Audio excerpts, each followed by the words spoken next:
Windward Oahu farmers are making some drastic changes. The state has ordered them to use 20% less water from the Waimanalo irrigation system. Now, the state imposed these restrictions this week because of increasing drought conditions. KITV4's Jill Kuramoto shows us how farmers are getting by.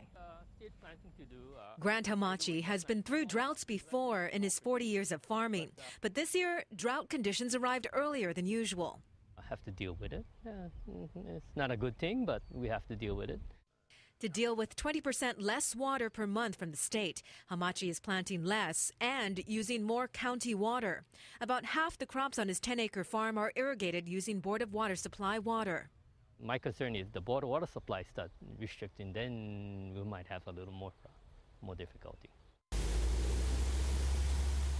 But county water is too expensive for Dominic Kadoka, who has 52 acres of corn to manage. He relies 100% on irrigation water. Normally I water maybe like this crop here, all my crops once a week. But maybe now I got to water once every 8 days, and plant a little bit less.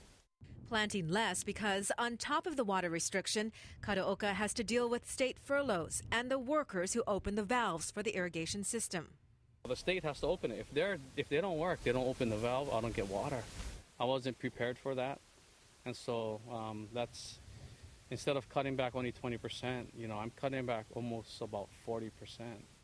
And with forecasters predicting drier months ahead, Waimanalo farmers are expecting mandatory conservation measures to increase to critical levels, up to 30%. But farmers say they will do what they have to survive. Just using wisdom, how you can cut back, but yet try to get maximum production as much as possible.